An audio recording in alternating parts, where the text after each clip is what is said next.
Hello, hello, hello, and welcome back to another episode of Spooked Coast to Coast. Are we centered? Yes, we're centered. Happy. Well, we celebrate Halloween here the whole month. So September we just dubbed it Halloween Eve month. So if you guys are like us that you celebrate like that, happy Halloween Eve month to you guys. And we start putting decor out is what he's trying to say. Yeah. Good.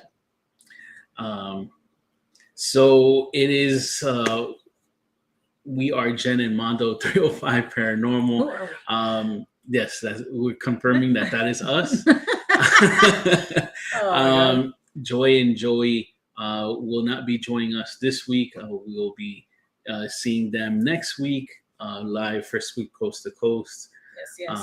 So let's say hi to some of the folks that we have here. 𝗚𝘂𝗀𝘀𝘁, thank you for coming on with us. Ashley agrees. Ashley and Mike. Never too early put this 𝗚𝘂𝗀𝘀𝗀 on another account. Right. Correct. What's up, Yvette? Hey, Michael. How's it going? And I know we had Sean earlier in the chat. Thank you guys very much, Michael and Ashley as well. So, Bette, why don't you tell the good folks about our guests that we have? Yes. So today we welcome Leila Marvel. I love her name. She's case manager for the team 𝗹𝗶𝘀𝘀 Paranormal. So if you might recognize them online, Instagram mainly, that I've seen very active. That's how I met her. And she's been an investigator since 2017, but she's grown up in, I don't know if it's Western Philadelphia, Pennsylvania, but she's had experiences growing paranormal wise at her dad's house. So we're going to talk to Leila. Hey. Hello. Thank you for having me. Of course. Thank you. Leila with the beautiful background. That's what I'm calling. Thank you. It looks gorgeous. I love it. Thank you. Hey, Jess. What's up, guys, in the chat? Thank you guys for being here. Thank you for showing love.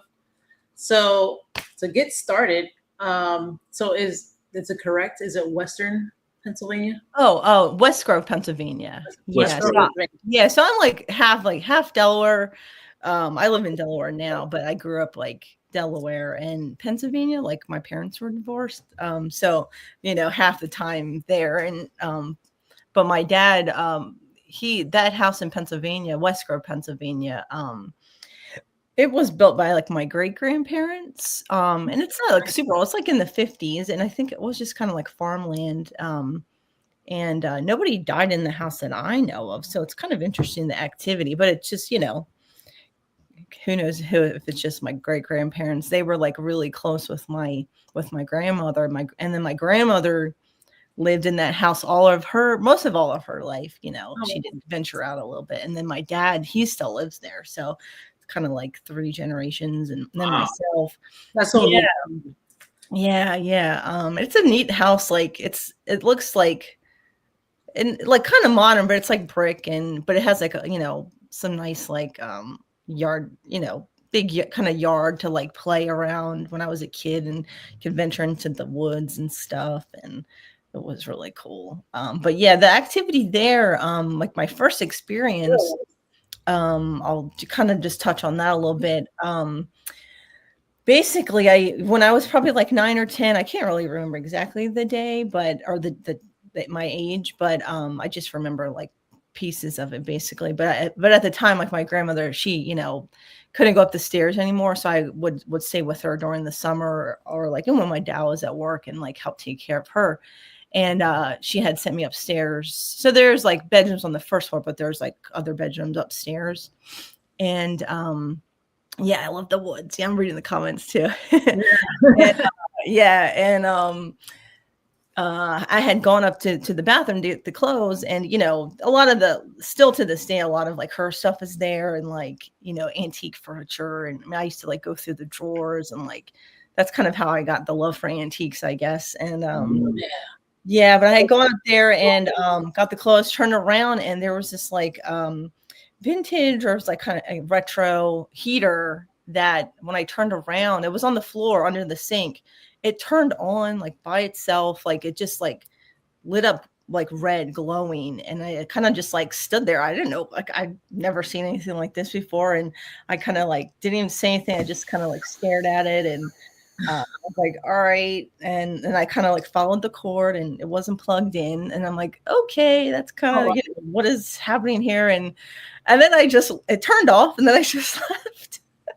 And I didn't tell anybody for a really long time, which I kind of, I really wish I did, because, when I was in my 20s, I waited that long to like tell my mom, even my dad.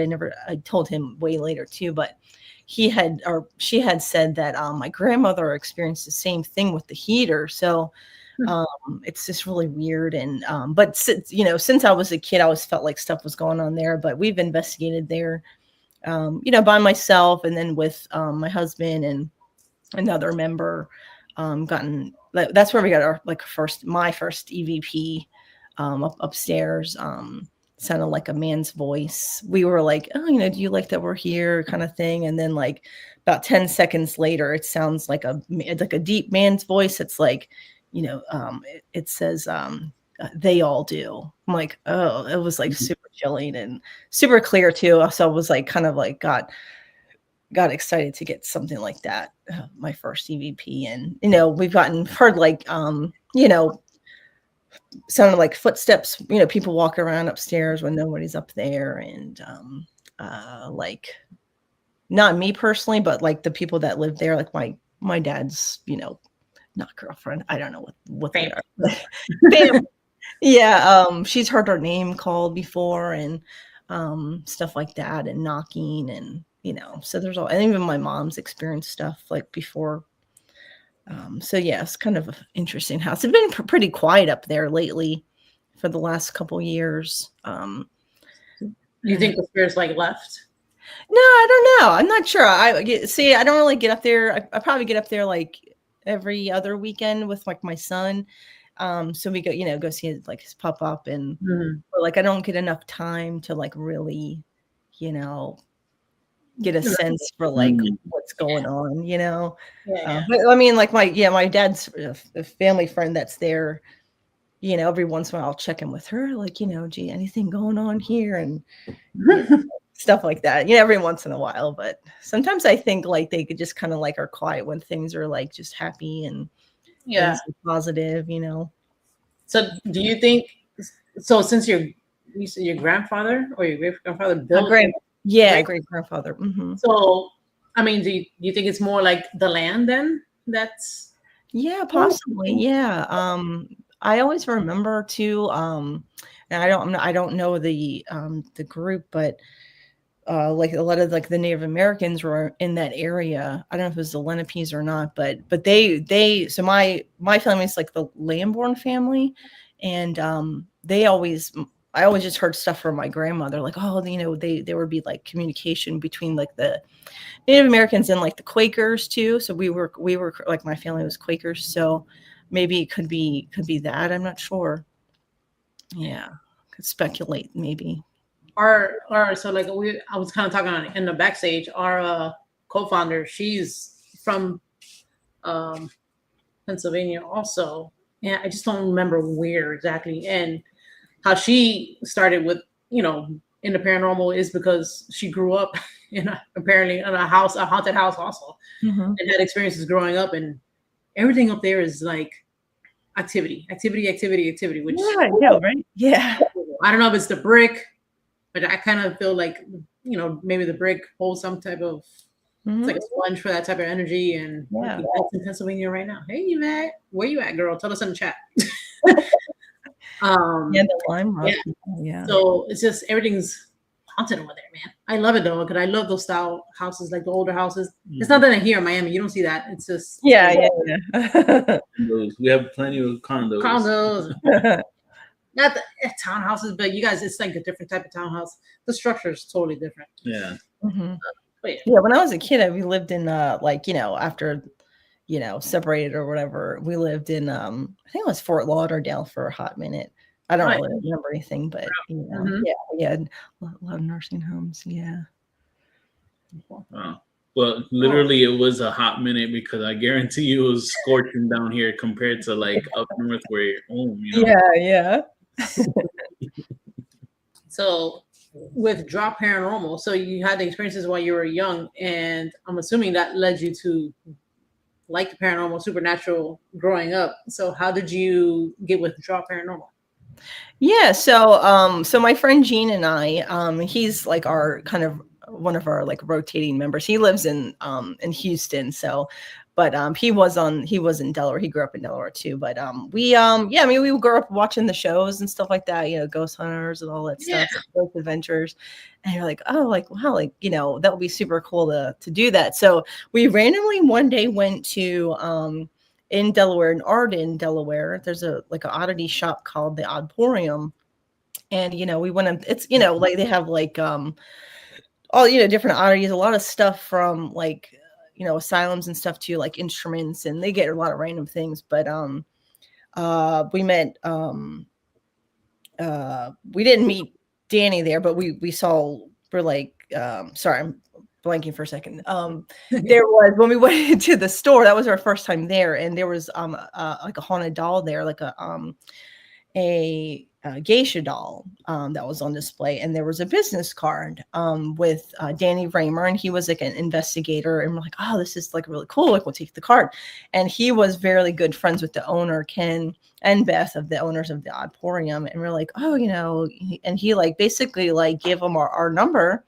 And he called me the next day, and we investigated there. That was like my first investigation with Drop Paranormal, and Gene too. And basically, after that, we were kind of members of Drop Paranormal, or the long name is Delaware Researchers of the Paranormal. And so yeah, we that's when we joined there. And mostly my background, especially when Danny, he passed away about 3 years ago, but we mostly focused on kind of like, I think now like there's more like historic places that are open, for investigations. But I feel like back in the day, like not 20 years ago, but like when I was investigating, first starting out, there wasn't that, only like Fort Delaware from what I remember, and maybe like some places around Philly and stuff. But we mostly do like residential cases and businesses too. So that's most of like my backgrounds, and going to private homes and working with families and things like that. So and then in 2017, yeah, Danny passed away, and so I kind of took over, gave me the keys to everything, and so I've been running it since 2017. Okay, that's cool. Yeah. Well, it's a lot of, I'm not gonna say a lot of responsibility, but like it's a big job. You know what I'm saying? Big job. Yeah. Get the team together and take a hold of all of that. That's for sure. Yeah, and our team like has kind of always been pretty small. Like I think at the max, like there was like 5 members at one time, and then a couple of people, like people come and go all the time with teams, and so we're kind of about like 3 people right now. So we're always looking for team members too. You can always reach out to me or online, especially if you're from the Delaware area, Pennsylvania area. Yeah, so I mean it's a lot of fun, and it's a lot of responsibility too, but it's luckily I think keeping it small is what makes things a bit easier and controllable, and finding trustworthy people is important too, and super important. Yeah, with the team we're on, I mean, I've seen a lot of people come and go, and it's just you can't trust people. People try to steal. They just want to be in the team for. We had one person that we found out was like stealing people's equipment. Really? I'm like, really? Like, how smart are you? Like stupid stuff. You can't just trust everybody. You know what I'm saying? It's very, very, very crazy. It's best to be selective, because at the end of the day, these folks got to mesh with your coexisting team. If not, one, like the saying goes, one bad apple can spoil the bunch, Yeah, exactly. Yeah, we even when Danny was still living, we had done it. We were invited to do like an investigation with. Never trust. I'm like, I think that's a shirt. We were invited to like an investigation in like Lower Delaware, and it was at the 𝗂𝘂𝗀𝘀𝘁 Mansion. I think that's like a hotel or Airbnb now, but really beautiful and like a lot of history. But I mean, not working with them before, and that was interesting how to get things meshed, and then their techniques are a bit different, and they had using the spirit box. I wasn't in this particular room when it happened, but I came in the aftermath, and I guess they had heard, they were freaking out about getting like a demon's name on coming over the spirit box, and it was chaotic, and the client was there too, so it was like really I don't know, unprofessional, I would say. Yeah, that's what I was gonna say. Yeah, yeah. Then you gonna freak them out, Exactly. Yeah, and not like there was or anything. I mean, we didn't really get too much like hard evidence, but it's just you're going to conclusions, and I was like, not again, or never again with them, but not never again. But it put a sour taste in my mouth. So yeah, you got to like I think it's good to people's techniques, or at least That's true. Yeah, true. About work and stuff. Yeah, exactly. Yeah, we were always taught that, like, to never review evidence in front of the person, because we would understand it as spirit is trying to communicate through EVP, and they don't know how to manipulate their voice, or they're using all their energy to come across and give us a message. But to someone that doesn't know, the client, they would just hear screaming, and it's, oh my God, it's the devil, and he's in my house, or whatever. So it's just a misunderstanding. That's why, we was always taught never review evidence there. Especially if they're scared and stuff. Right. Oh yeah, absolutely. Like, luckily that was just, I think you can still do investigations there, but if it was, like a serious case, I think we would have been in a lot of trouble. Oh yeah. And we've investigated too where the family was there too, and sometimes it's helpful, and then sometimes especially if you get the opportunity to go multiple times, which I recommend, it kind of gives you different results, which is interesting. Definitely. What I was gonna say before we get into I was gonna ask you about like maybe how you prefer residentials, but I just thought of something at your childhood home. Did you ever notice it was, since you investigated there a little bit, is it always the same spirit, or did you notice it was like different? Yeah, I would say different. It's funny because at that time when I was younger, I didn't really like know what was happening, but like later I would say I've never gotten actually any names. I've gotten stuff around like, the favorite room in the house, which was always the kitchen. And I've gotten that. So I feel like my dad's friends always come in, and it's like, you never even know who's going to pop up. And then other times, like upstairs, like I would feel like, kind of like a sense like someone was behind me, like I had to stop doing it. So, it was kind of interesting, I could never really say who it was, but also the family member that lives there, like her daughter had passed away. So a lot of her things are there too. So I feel like I had connected with her actually before, which that was kind of interesting. I wouldn't say anything like bad or like negative really. In general, pretty like normal or like positive, I guess. Yeah. Yeah, that's cool. And for being a case manager, so like for residentials, how do you guys prep, maybe as far as the team, for like protection and stuff? Like, do you have any recommendations? Best practices for that?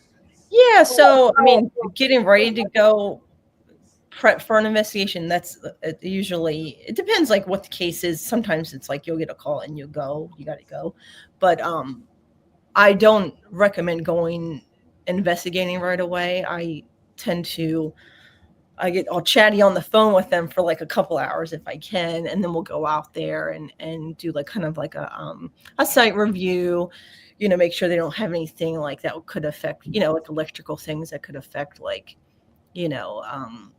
hallucinations, or like what is their like medical background.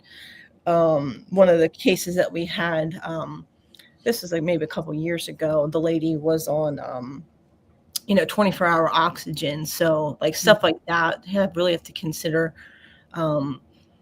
what can be affecting them and stuff like that. And but as far as like I'll probably do multiple interviews several times if we have the opportunity, and we'll go out there before we investigate. And then as far as protection, I think it depends on like personal preference. We usually, most of the people in the group just, it's like whatever prayers that you want to do separately, you can. I don't think we have never really done anything together. But I will say that me personally, I like to kind of like put myself in like a kind of like an energy cocoon, like a white cocoon. And that's what I envision, like white light and stuff like that. Like we kind of talk about that in general. And then if people can do personal prayers or anything, they have any religious beliefs, we do that too. But as far as like, and then if the client's there, same thing, we try to, kind of set the boundaries for them and expectations of what could happen or what might not happen.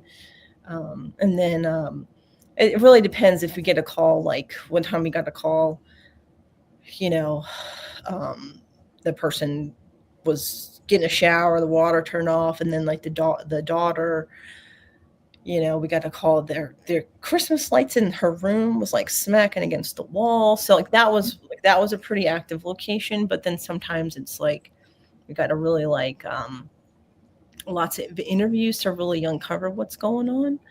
So but that's kind of the general. I would say interviewing is like more important than investigating. Oh yeah, definitely. That's true.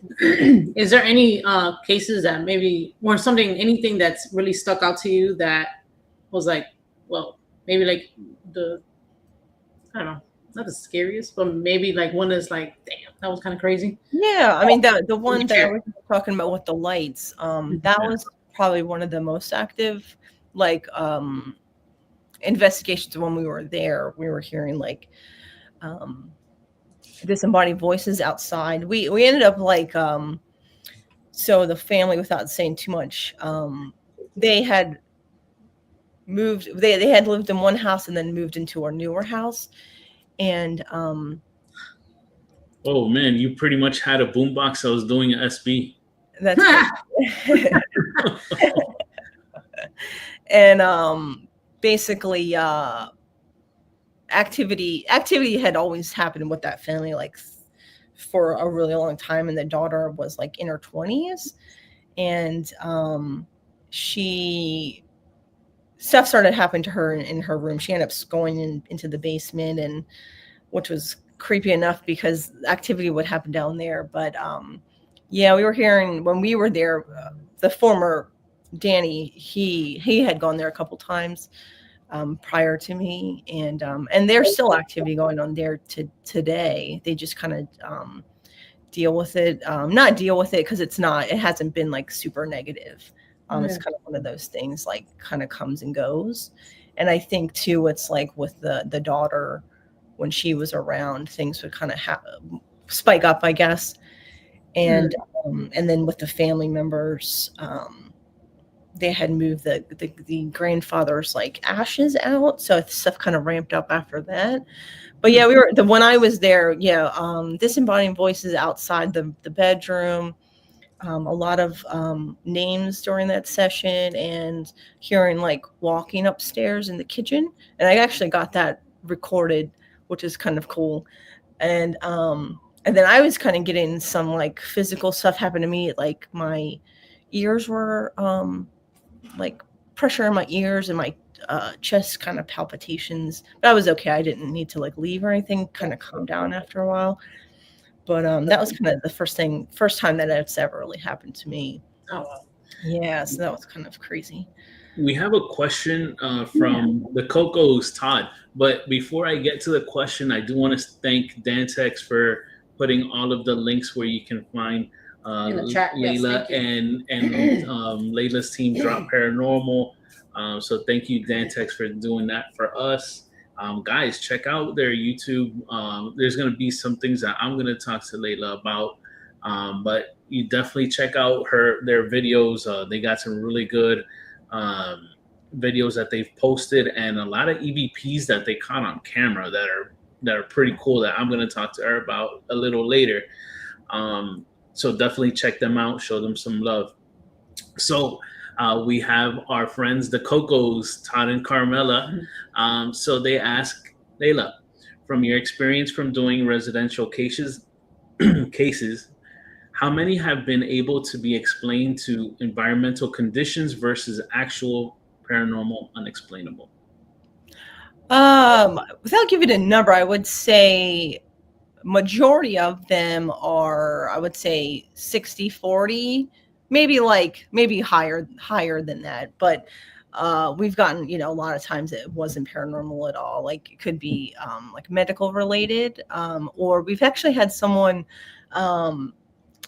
they were having a lot of like activity in the house, and we had gone in, they had a fish tank, a saltwater tank to be exact, that was kind of ramping up, I guess, some of the EMF in the house. That I like never really thought about that. That was, we kind of like went and inspected that, and but mostly, and then we had some other ones where there was paranormal activity, but it was related to like an object, where someone had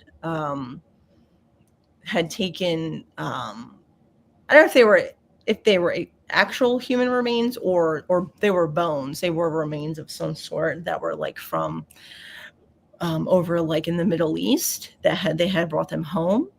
And we were able to take those out of the house and kind of rebury those. And that kind of calmed down after that. But I mean, we do, as far as like environmental stuff, it depends where the location is. There's could be like, sometimes they say a lot of like the trains, or like depending where they're near water. We check for all that stuff, and even kind of like the minerals in the ground too. We look into that. And then of course, like if it's like a house is older, there could be like, the fabric wiring, the electrical. So we check for all that before we even get into we do our kind of base groundwork research ahead of time.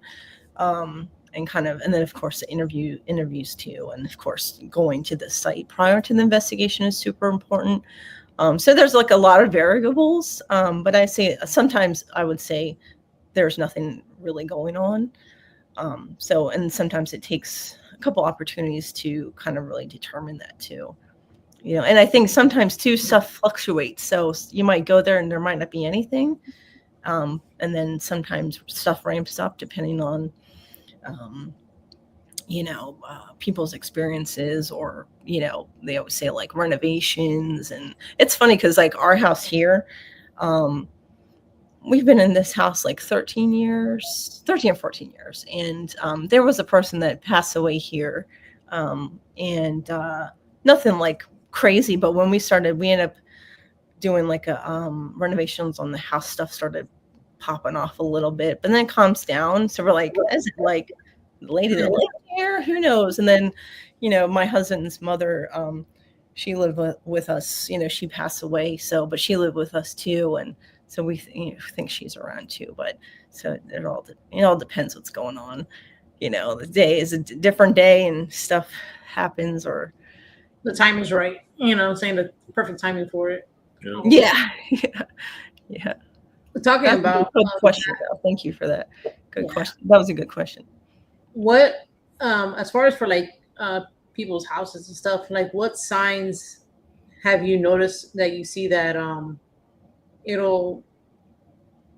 it's more like if you have even that many, like it's more of a darker thing than not? Like, is there a specific thing that you have noticed maybe that, maybe this is something a little darker than just a regular, grandma sitting on the couch just hanging out? Yeah. I mean, definitely like that, like the poltergeist type activity, like things moving, or, I mean, that's pretty rare for us. that was the one that I talked about with the lights. That was in Aston, Pennsylvania, and that was pretty active. A lot of other stuff, it seems like it's been pretty like there's intelligent or like residual, just older buildings, older properties. But yeah, it's when you get the kind of, I would say with that one Aston case, you kind of checked all the boxes as far as like emotionally like draining, not sleeping, or like they were physically touched. You're hearing things. They actually a bunch of physical activity from their we weren't there for, but from when they lived in the house the whole time, like they had gotten the mom had gotten something out of the freezer, and the freezer door slammed on her. She got pushed down the stairs. Yeah. So I mean, and we typically don't do any like me personally, any like cleansing or anything that we'll call in our sources to do that. I don't typically handle that. Just we want to have the professionals do that, and people that are that's kind of their background. And we do also have people that, are in like the religious studies too, that we can call upon too. So it really depends on the case. But that place was one of the most like active homes I've ever been to. Wow. Yeah. That's pretty crazy. Yeah. Since you mentioned that the daughter was like, say, in her teens, I'm sure you've heard of like teenagers, mainly girls, I think, that they have poltergeist activity around them. Yeah. So do you think, would you concur with that? Like, would you agree with that? Or yeah, because like I always thought like take my story for example. Like, did I do that? Like, I don't know. Like, I was young adolescent, young girl. I can't remember if I was like 9 or 10. Maybe I was like 11, I could say. But I've always heard that too. Yeah. And she actually like that daughter, that was like her whole childhood. But she was like 20 or 21 when that was going on too. But yeah, I've always heard that, and just from those couple experiences, I would say, that activity is caused sometimes by that. It's all the hormones or something. I don't know what the hell's going on. And we got 2 girls of our own, every time I think about that, I was like, y'all better not start some shit. When I was going through it, I was going through that. Wait, what? Yeah, I don't know. I had experiences when I was like super young, like 5, 6. So okay, for me, it didn't start in teenagers. I don't feel like. The only thing I remember when I was like teenager wise was dreams. My dreams were like so vivid. But now as far as like actual activity, I think it actually cut down at that time. I had it when I was younger, and then it kind of like stopped a little bit, but we did move. So I'm chalking it up to the move. And then it was more like the dreams. Then after that, I don't know. Then it was just like a mix of stuff. Then I went back to like seeing stuff and dreams and everything else, whatever I have now.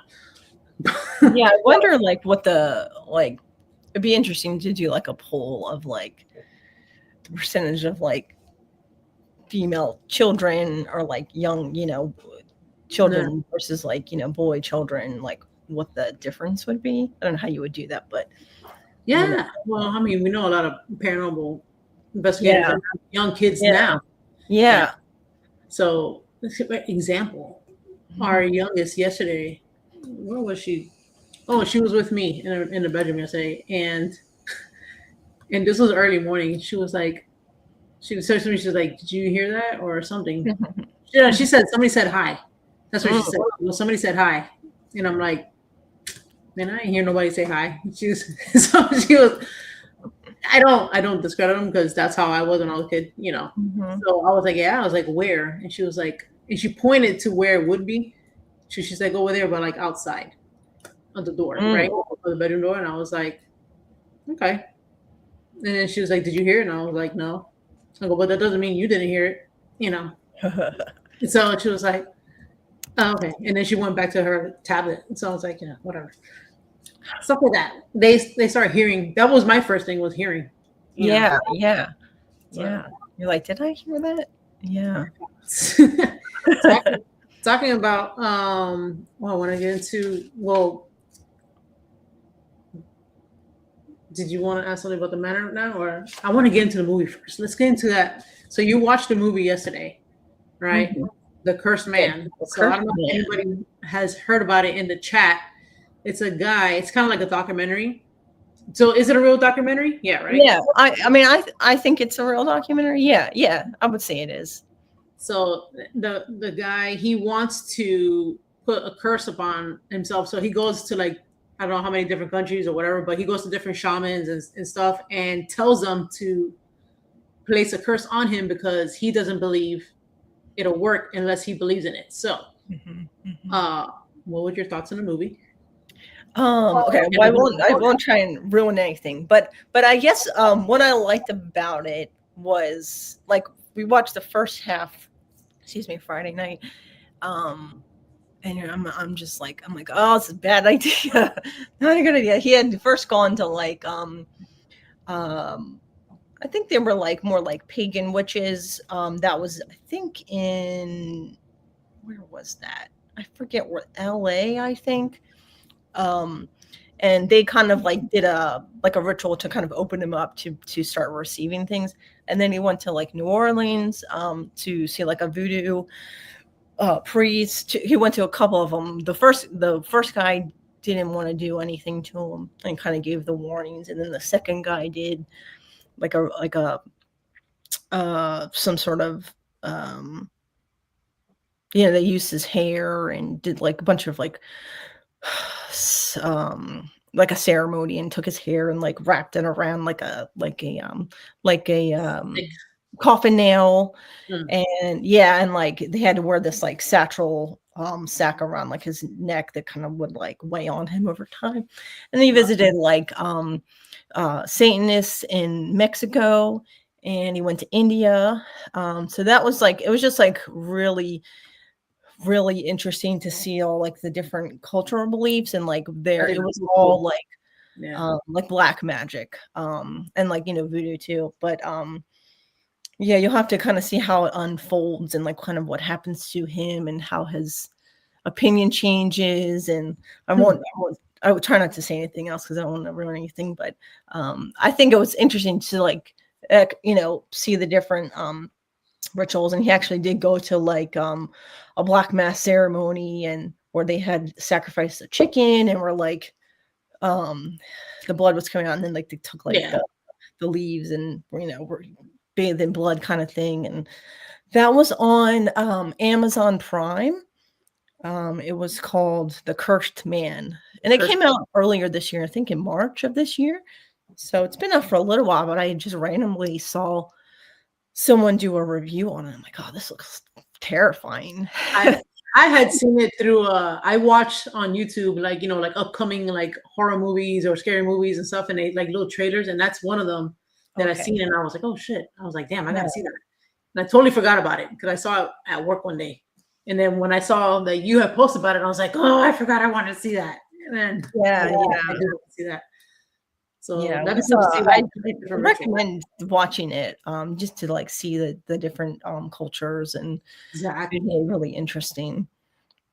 I like it for that, just because you just learn so much of, like, the different cultures, and, like, what they believe in. And like you said, one guy didn't even want to do it because they all kind of, like, didn't. I think he kind of had to convince him a little bit, and he was kind of saying a few of them were like, I think he was going into it with, like, kind of like, oh, like, they're gonna do this ritual and it's gonna be like trick and pony, like something's gonna happen to me right away. But a lot of times, like, those kind of curses, like, they take months. It's not gonna be like something you're gonna see, like, it's gonna, like, hit you kind of like when you least expect it, and different consequences over time, which is really scary. That's the scary thing about a curse, or a hex, Definitely. Yeah. So The curse. well, a lot of people do believe we down here we get it's a lot of people in Miami, they do a lot of brujeria, which is like voodoo. Mm-hmm. Right? And so it's either I'm not gonna touch it, stay away from it, or we have the people that's like, if I don't believe in it, that shit ain't gonna hurt me. So what's your take? Yeah, Which side do you lean on? I lean on the side of even if you don't believe in it, it can affect you. Right. Because Respect it. yeah, respect it. Yeah, exactly. Yeah. Especially like just with like social media today, like, you know, there's a lot of people that kind of dabble in stuff and that they don't know what they're doing, or they do know what they're doing, and they can, you know, they can use their energy to go after you. You know, it might be minuscule kind of things, but I don't, you know, yeah, I don't trust that stuff at all. As far as like, you got to be very cautious of the living, as someone said earlier. Oh yeah. Yeah. That's literally who That's we got to work Jess's for. line Yeah, exactly. earlier. Yeah. Thank you. So talking about curses and stuff, you've been helping out with My Haunted Manor and their research for the location and it's Lancaster County folklore, right? Yeah. Yeah. Specifically the witch sisters curse of Chickies Rock. So recently they did an episode where they went to Chickies Rock and they were trying to see if it tied into maybe whatever happens at the manor.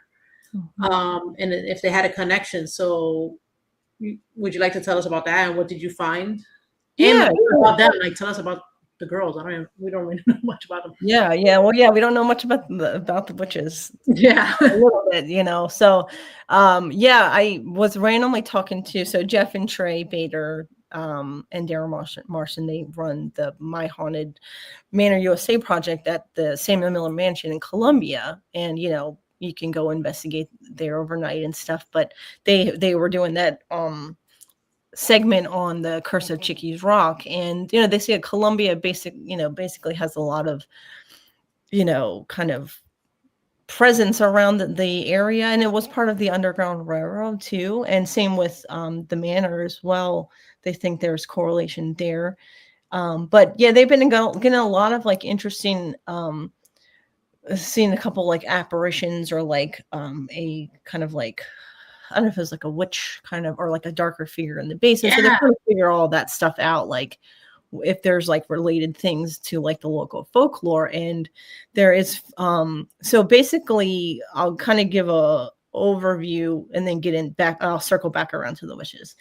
But Lancaster County has a big community, at least back in the day, and there's still, I'm sure, underground folk magic. So there's like powwow magic that was brought over from like you know, from Europe, specifically with powwow from the German Swiss that came over in like the early 1700s, and they brought over, it's a powwow, or they call it 𝗶𝗶𝗀𝘀, and so that's like white magic, and you know, and it's kind of tied to like, you know, your remedies, and it's all based on Christianity and like the Holy Trinity. And so they would, there's a lot of like literature too, specifically during that time. Another German immigrant brought it over called powwow magic, or the long lost friend. And it's basically like a manual that was written by him with kind of passed down of these like remedies and like sympathetic magic that would have, you know, how to protect yourself, how to protect your land, how to protect your livestock, which is, you know, that was basically people's wealth back in the day. And also things like protecting against witchcraft too, because that, you know, we knew about all the stuff that happened over in Europe with the trials, and that came over to America, that a lot of that kind of thing. And so there was a lot of that belief in witches and black magic too. So you have the black magic, or you have the white magic, black magic, which they call that hexerai. And so there would be, you know, powwow doctors that would come and kind of do the healing, where they would say the prayers and use a lot of like objects to related to like the Trinity, like red thread, like the Christ blood, or like they would have powwow chairs with like 3, spindles to represent the Trinity. And you would find a lot of kind of like satchels or like tickets or seals in a lot of the older farmhouses or barns that people would find that would protect their livestock. Or you could say, you probably have heard of like putting a broom over your doorway. It's one thing. It's like a popular or more popular tactic, I guess you could say. Or like you've heard of the witch stealing the cow's milk. And so actually just kind of recently read about this, that the witch wouldn't even have to go to the cow. They would often do that, but you would take a chair, you put a rag over the chair and then a bowl under the seat, and the witch would just squeeze, and that would kind of drain the cow of the milk, right?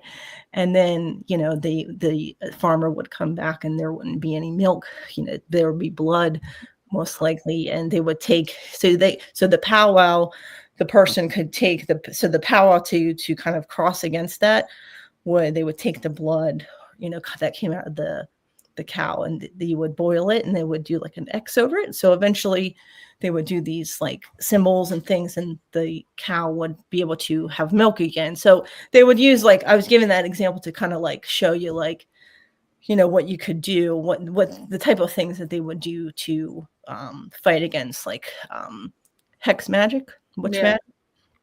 And so basically, go back to the witches of Chickee's Rock. So what the story was with them is there was up on Chickee's Rock, that's along the Susquehanna, running right outside Columbia. It's like West Hempfield.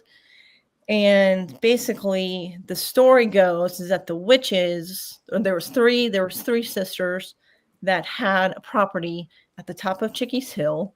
And we don't know what year this was, but we can speculate based off a couple of these dates, that in around 1893, the Columbia and Dongle Electrical Railway, the local railroad, wanted to basically put in a trolley system, and it happened just to kind of go across like where their property was.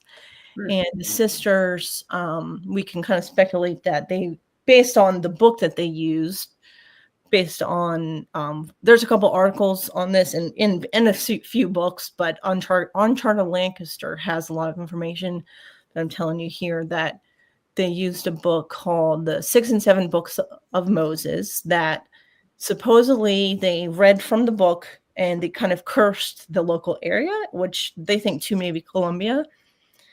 And then the town wanted to buy the property, they said no, and then end up going to, I guess, the local township and force them out of the property.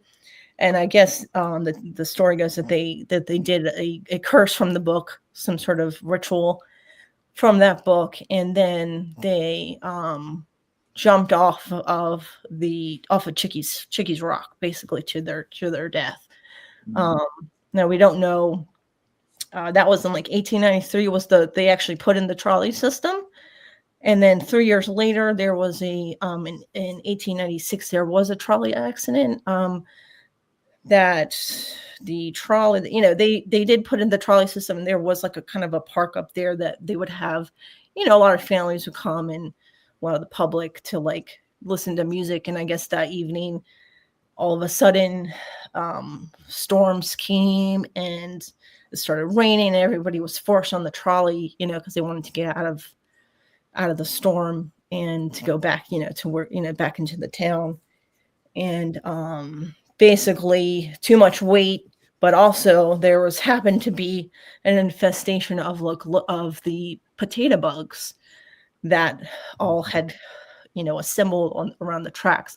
And that actually is something that does happen. I don't know what time of year that happens, but that does happen in the area. Yeah. And but anyways, there's speculation, they trying to tie the book, the 6 and 7 book of Moses, that they, used a ritual from that to curse the area. So they're trying to tie, the activity at the manor to some of this folklore. And that book, what I wanted to research was, where did that book come from? And like I helped kind of make the correlation, because the powwow magic was very popular in the Pennsylvania Dutch community, and also so was hexerei too. So tying that to the book seemed like it was pretty plausible, as far as like that book being popular in that area and within that community. And then that book in general. So that book goes back to even like to European, there was German versions of it.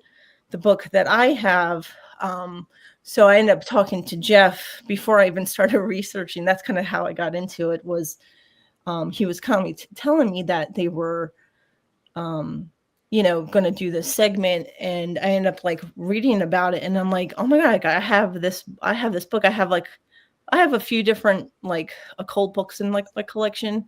And I happened to have that one, and I was like, oh my God, like you can borrow this, if you want to like, film anything for your thing. So he has the book now. And so what the book is, I'll kind of just talk about that real quick.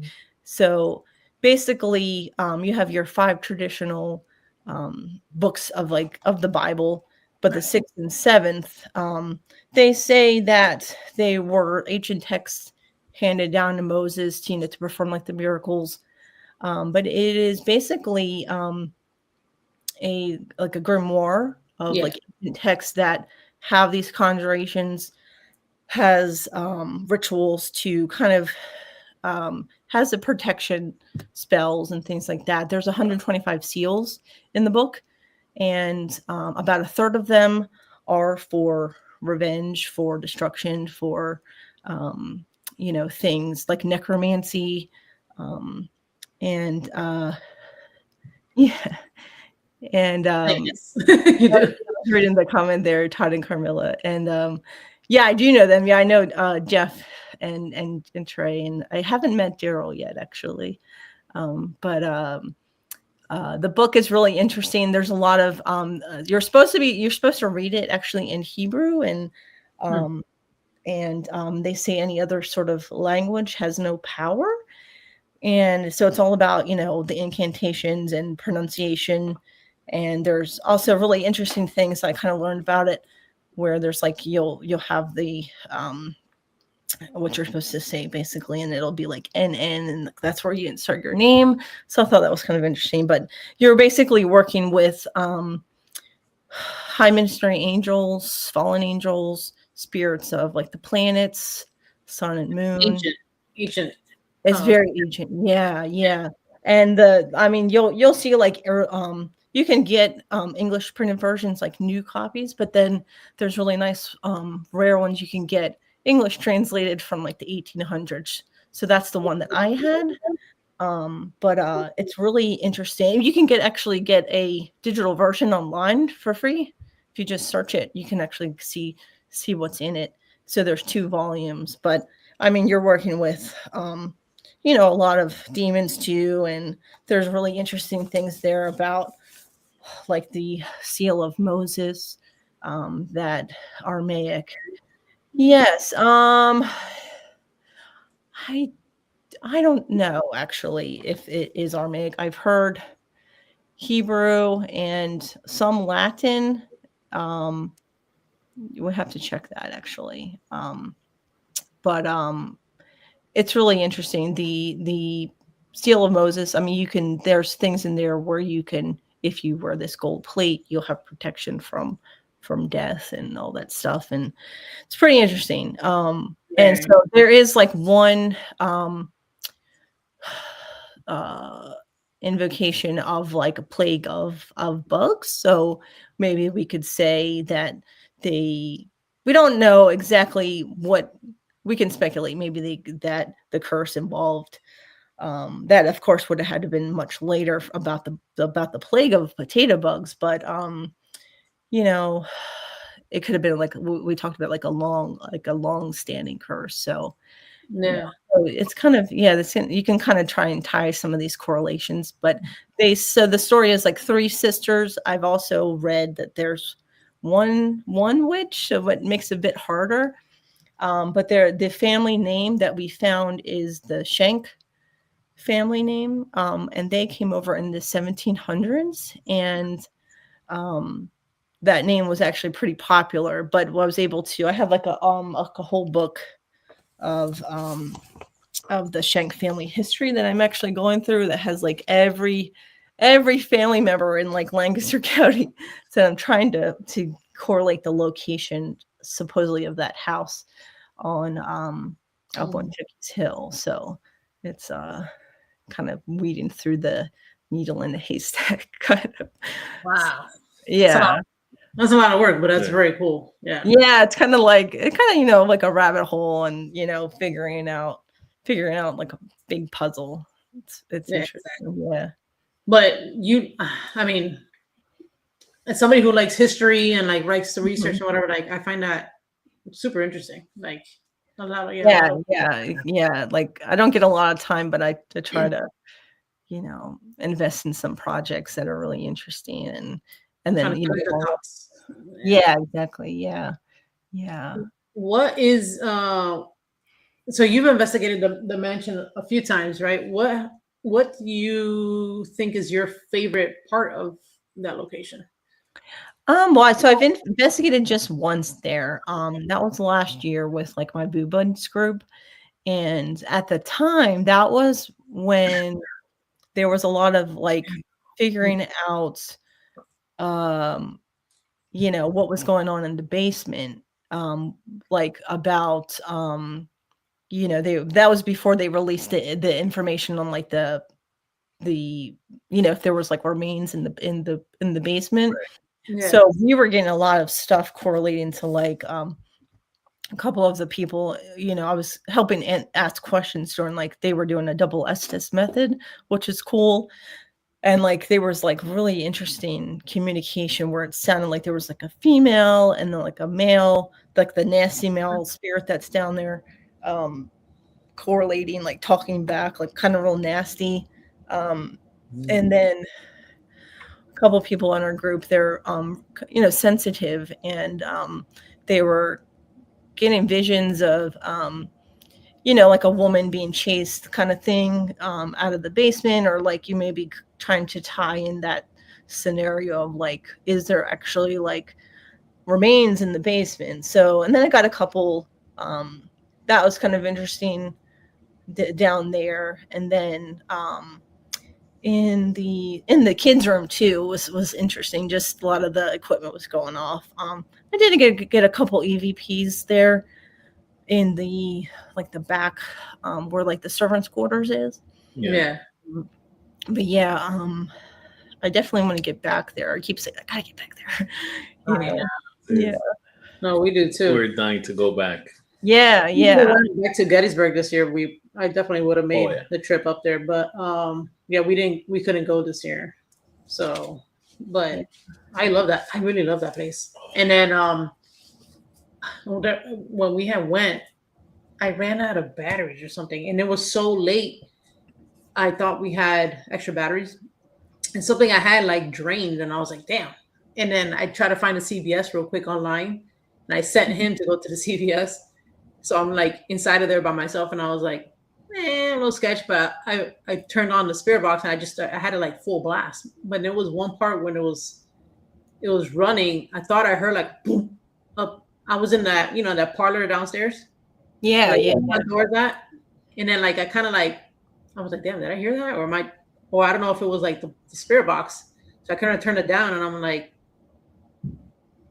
kind of like that. Yeah. We had a bump here, but that was my daughter. Okay. And I was like, what the hell? I was like, do that again, and then like nothing happened. And then in my head, I was like, if some shit goes off, I'm here, but I'm like, Armando's like nowhere. I don't even know where the hell we're at, what I'm saying? Because we've never been there.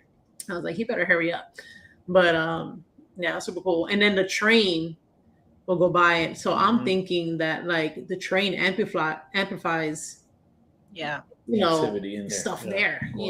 Like Absolutely. I feel like we were getting, or maybe like an EVP will pop off or something right after the train will come out, or right before it. I can't remember if it was right before or after. Either one. But like something, you would hear something, you know what I'm saying? But I think that's so cool. Yeah.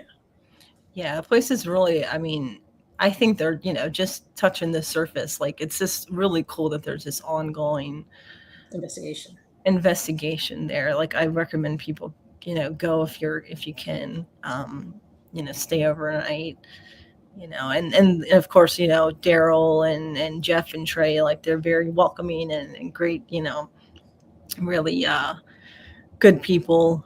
Yeah. Supportive of the paranormal community, which I'm all for. So it's good to get that, because we're of course we're seeing a lot of the negative stuff in the community these days too. Yeah. So it's nice to have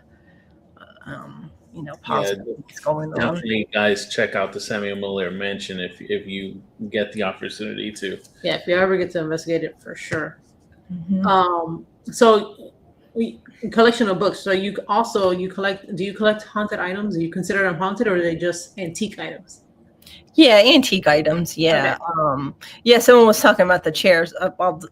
So these chairs we got. There's one here, and then where's my finger? Over there. There's a pair of them. We got those in Pittsburgh. There's a place called, oh God. Oh man, it's gonna just escape me now. But it's like a big, I think it's just called Antiques. Crazy name, right?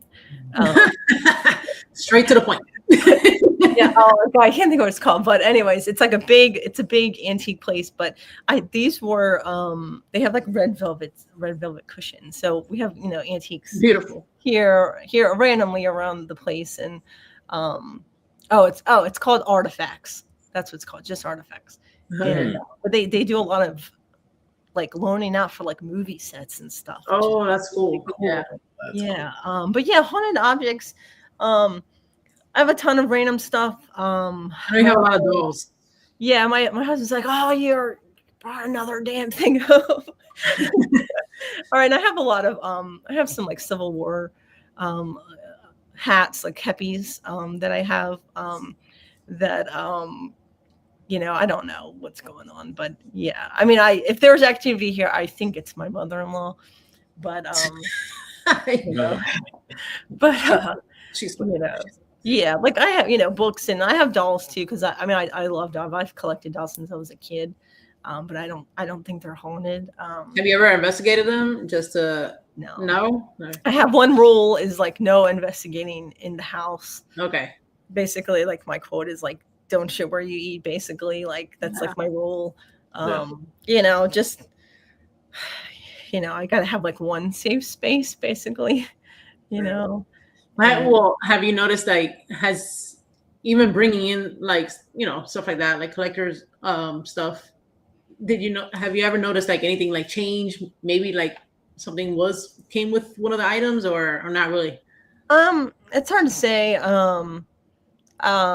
We've had stuff when my husband's mom passed, stuff was going off like right after that, but then around the holidays, and I'm just saying it's the holidays because it's the holidays, but maybe it's not, we had stuff around the winter time going off, and I was like, maybe it was like, I'm trying to think what I brought in. I did bring in like I have like a big junk boat, Chinese, I think it's called Chinese junk boat, but it's like an old, it's in like a glass case, like it came in a case, junk ship that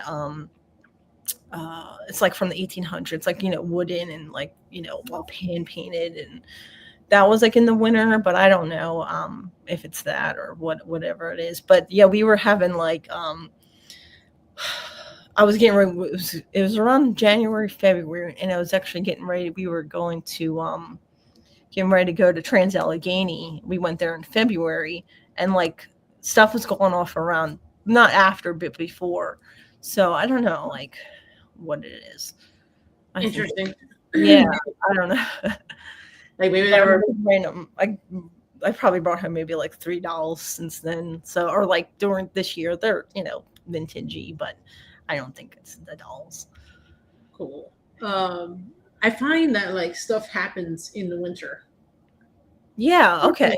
I'll take note of that. I've come to that conclusion for like a while already. Like I've personally experienced some like stuff will pop off it'll start now. Yeah. It'll start like in September, definitely in October, all the way to like maybe like I don't know, probably the second week of January or something. Yeah, it'll die. But like it'll stop. Holidays, right. But like starting from like now-ish, especially when I have like the Halloween stuff up. I don't have it all up. I don't even have anything up yet, really, for the most part. I'm starting. But definitely in October, November, December, and a little bit of January, activity. Like something, I don't know. Yeah. Before in my other house, like I felt this is when I stopped using glass Christmas balls for the Christmas tree. Yeah. Because literally we didn't have no pets at a time, no kids at a time. Never failed. One a day. One a day. I said, whatever the hell it is, you need to stop. So I started to, all my glass balls went all to plastic, and then they've been like plastic ever since. Yeah. But yeah, it would be that lights, like little fairy lights with like the ornaments or decorations and stuff like that. Like when I started to be on, like, I don't know what the heck it is. It's always something. Yeah. Same with like, I was trying to think of some of the stuff that was going on, and you're right. It was like around the January, like I put like a whole list in my phone. It was like the baby gate was shaking at the top of the stairs during the night. We had a couple times the one like smoke alarm in my son's room was going off. Then we had these like Halloween lights that are like up in our family room that like they're just there like since we put them up like several years, and they're battery operated. The one day during the night or during dinner we got up, they started going off like blinking like for like a couple hours, and we finally were able to get up there and I was testing all of them. There's like 6 of them up there, and battery, and you have to, the setting it was on was on the second setting, so like you had to have like touched it to like turn it on. So weird. Yeah. Oh. So yeah, we'll have to see what happens over the winter. Exactly. Yeah. For you as in the team, what would you say is your favorite piece of equipment? I would say like I personally like video and audio, like straight audio sessions. Of course, ourselves being kind of like in tune with like the environment and stuff. I'm trying to like, I do have like other equipment like REM pods and stuff like that. I'm trying to like get into a habit of like doing less of that and like more like just being focused and like have things recording and like the audio going. And I find that like we're kind of more in tune when that happens. And I mean, some of the equipment too, like a lot of the REM pods and stuff, it's really hard to like pinpoint, even if you do your base stuff, cell phones or like, things going by that we don't even, like garbage trucks and stuff. I've had that happen. And so just being kind of, if that does happen, I say, try to have like multiple other pieces of evidence to kind of back that up. So yeah, I would say like, straight EVPs and visual evidence is like the best that you can get. Yeah. I think everybody, we like to ask that question. And a lot of people say, they want to tune in more, saying instead of use less equipment, which is good. We should, because I think you would be surprised at what you would get, what I'm saying? Mm-hmm. Yeah. And visually. Yeah. And I think the more you do that, the more spirit will actually use that instead. And you might hear like a disembodied voice or, or something, or you might feel something touch you or, Yeah, I completely agree with that. Like when we went to Trans-Allegheny, like we had we did bring like a bunch of our stuff, but like, you're so time limited, like, even though it's like 8 hours, but like you want to get to everywhere. I really just had my recorder and like my phone or like camera too, and noticed just like walking and being present, like we were hearing like children, like on the second floor, which is like the children's and like pediatrics boys ward, that like, I'm sure, that would have been captured too. Like we did capture it on like audio too, but like, I think if, we were fooling around with other things, like we wouldn't have been present to like really like be like astonished. I was like astonished. I'm like, oh my God, like it was like a giggle, and it was like the middle of like the winter too, and middle of a snowstorm, like a blizzard, which is really kind of spooky. But being present, I think, is something like I really want to work on. That's cool. I think everybody should do that. Yeah. Awesome. I like to ask this too, but I find myself, I don't ever get a lot like other people do it, and I'll ask questions and like all this just come through, but like I heard something, but I can't make it out, it's by so quickly, but I do find it interesting to have that sensory deprivation. Definitely.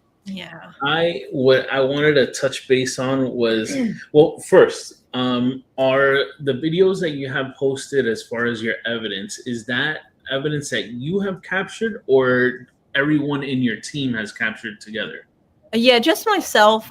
Just on Instagram, like that's just mine, even though like it's like Drop Paranormal, like that's my personal, but that's kind of like our only main. I guess we don't have like a Drop main Instagram. Like I kind of just run that one, and then we have like a TikTok too, and so like they'll both kind of get shared on there. So yeah, that's all the stuff that I've captured. So yeah, to answer that, so folks, just like Leila was just mentioning, you can check out the Child's Giggle video from 𝗹𝗶𝘀𝘀. There's 3 other short clips that you had posted I want to just quickly touch base on before we do wrap up today. So the first one, you had mentioned earlier about the oddities. Was that where you got the disembodied saying stay away or stop that? Yeah, stop that. That's what it was. Yeah. So that was like the second time we investigated there. The first time, was with Danny. That was like years ago, and then I went back again with a potential like a friend of mine that I was trying to see if she wanted to like join and stuff. So we did that investigation, and she was great, and that was kind of like at the end we were kind of wrapping up. I was still recording, and we were talking to Beth, the owner, and the cat was like freaking out, like up on the counter. The place is so neat. It's really small. It used to be like it's a house, and the front used to be like a barbershop, and now it's like all like their weird stuff. And the cat was up on the counter, and like I didn't hear, nobody heard it at the time because you were just talking about like one of the other employees that worked in the building at one point. And like later when I went back, it sounded like it was maybe talking to the cat, like stop that. So we think maybe it was like responding to that. The second video I wanted to talk about is one of our definite bucket locations, Penhurst Asylum. So you had 2 where it was one that was a video was about a ghost bell, but the one that I wanted to touch base on, spirit was communicating with you by tapping on metal. Like, how is it that you first realized that it was responding to you with the metal tapping? What did you think of that? Because I haven't come across any videos like that before, where they're literally manipulating sounds through metal to communicate. I don't know if it was kind of like a Morse code type of thing. What was your impression being there live, witnessing that? Yeah, so we went there with like the Boo Buds group, and then my husband and I, and he's part of the team too. So we were we first started down in Candy Lane, and then, you know, nothing kind of really was happening for us. So we all at that time and actually Jeff and Trey were there too. And then we all kind of like split up, and then we were like, all right, well, let's go. I think it's only 2 floors, and then the basement too. But we went up to the second floor of the Devon building, so Devon Hall, and up there they do have like I guess it's like, you know, the sleeping quarters. That was, I believe, just the boys. I could be wrong. I think it was just the boys. And when you go up the stairs, you can go either right or left. We went left, and we were hearing, like, when we first got up there, like from far away, like tap, something was like banging on metal, and we're like, and so you can't. It's hard to see from the video because like it's kind of dark at some points, and then we come back. But we were hearing it was coming from like a laundry room that we're like, well, maybe it's like a vent or something, like an old vent that's like not shut. We didn't see anything there, and actually went back to 𝗶𝗀𝗀𝘁 to kind of like investigate, like check out the windows if I could like spot like a vent or something. I didn't see anything, so I wasn't sure. But basically what was happening is like we would get close to like the laundry room, and we're like, all right, we're gonna leave. We're just gonna like leave our equipment here, and we're gonna go wander about, and it will kind of pick up a little bit, and then it would kind of stop, and then at one point it really like picked up. You could tell, like, you know, like a vent, you could tell like it would be like probably consistent, you know, if it was like a vent or something, like with the wind. But it was like picking up tonally, like louder, bang, bang, bang, bang, bang, or like, and then you'll see in like the video, like at one point it's just like, like changing like the loudness and like the volume. We like kind of communicated a little bit, and then kind of like, it was a little freaky actually, a little freaked out because it's so dark and you're like the only ones there. And then if you go back further towards the end, is where they have like, I guess like the partition walls, and that's where they probably would have had like a lot of the beds and stuff. And I didn't want to go back there, so we didn't really like. I didn't really act like, you know. Usually I'm like, yeah, let's like investigate, but I just kind of got that feeling like we shouldn't be back here, kind of thing. So I try to listen to myself when that happens. And but yeah, we did get that banging that was like randomly like changing, and like it kind of sounded aggressive after a while. And then we're like, you know, is that something they would have done, like the, you know, the patients, like to get someone's attention? Oh, yeah, Especially if, you know, they weren't able to like communicate verbally, you know. You know, so I thought that was really interesting. And then we did get like some like dead bell communication. But yeah, definitely that banging like really caught our attention. And like I've never experienced anything like that. And I tried to like ask a lot of the teams that go there frequently too. Like the guys from Paranormal Theory, they used to work there, and they just, people always say, and even like couple other teams like from Jersey that have like used to work there too. Like they just say Devon Hall is like super active. So, which I think a lot of the areas there is like super active, you know. Cool. Yeah. Have you been able to go investigate there? No, I would love to. We would love to one day. But the very last video that I wanted to talk about, it's a location that we have gone to just as well as you have. You've walked through the monuments of Gettysburg. Yeah. We did that when we went to Gettysburg Bash. But what was neat was in the video, you can hear as she's walking to the monument, drums. Drumming. So have you experienced anything else during your time at Gettysburg? There's a lot of folks that have mentioned they see the soldiers crossing the street, things of that nature.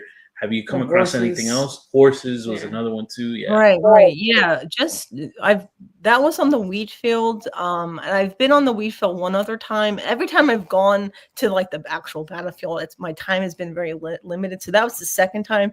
And like my husband and like my son were in the car sleeping. So like I got to make this quick. And so I was really like lucky to like capture that. And I was, I feel like what you like, especially like the historical places, and I love like Civil War history and stuff, but like try to like talk to them like I think I was talking about like the flag being captured, and like I was given certain names and stuff, so like try to like immerse myself in like what happened and stuff. But I was able to also to confirm that day that there wasn't any reenactors, so like that was really cool. Through like the through the Battlefield Foundation, and so that was cool.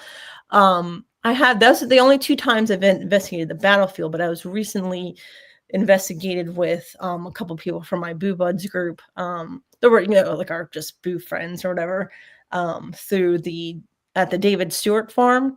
And that was hosted by Dave Giuliano. And he's like been in the industry for like 20 plus years. And so he hosted it, but there was actually only like 11, maybe like 10 or 11 other investigators. And we had like the whole property. I think there's like 99 acres, and definitely a place to go check out. But that was at the time after the battle ended in Gettysburg. The Confederates had to come through, and that's where they would drop off their wounded. So it was like a Confederate field hospital for a while. And you can investigate the house. I think it's actually an Airbnb too. So like you can go stay overnight or look out for more of those kind of events. We were, getting some activity upstairs in one of the bedrooms. I still actually have to review that evidence, but a lot of like the EMF, and also like a motion light sensor thing. Actually, I never had used one of these before, but it like Dave Giuliano brought it, where like if you run your hand over, I guess it blocks the infrared light and then light up. And so we had that on the bed. That was kind of going off at random parts when we were asking questions. And then we went up in the back where up in the back along the tree line where they would have like tents and stuff. And we were smelling like tobacco at one point and hearing some kind of yelling, I guess. So, and so that was really interesting. And so I'm curious to just see like what else, if there's anything in like the footage or evidence or audio to see. So that would be cool to look at. So guys, definitely check out Leila's YouTube. You're gonna see a lot of incredible evidence, and her Instagram, because she posts a lot on Instagram. So Leila, please take this opportunity to plug your team, any upcoming events that you guys may have, your social medias. That way our chat can go ahead and check you out. So just Drop Paranormal on Instagram, on TikTok. Our website is reportyourghosts.com. We're also on Facebook. Well, Facebook is actually like the full name, Delaware Researchers of the Paranormal, or you can search my name too. So nothing actually on the rest of the year booked out. My friend and I, actually new team member, we're planning something spooky for spooky season that I can't reveal at this time, but that we're trying to get in the works, and something really fun for the public. So more on that soon. Also, she does very good Halloween costumes. So thank you. Yeah, my other Instagram, Red Hard Cold. Thank you, everybody. It's been a pleasure, and thank you, chat room. And the best way that you can show appreciation to us is to please follow our guests. Leila's not an exception. Please check out her, like she was saying, her Instagram, TikTok, and YouTube. As always, we are 305 Paranormal, Jen and Mondo. You can find us on all of our socials, and on behalf of Joy and Joey. You can check them out on JJ Paranormal on all socials and YouTube as well. Definitely check out Joy. Just dropped an episode not that long ago. Yes. Go check out that episode. It's a really awesome investigation that they had a chance to do. But folks, as always, please remember, if you want to get spooked, hit that notification bell, hit the like button, and please feel free to comment on this episode. Tell your friends, tell your family, come watch Spook Coast to Coast. We'll see you guys live next Sunday. Thank you. Thanks, everyone. Bye.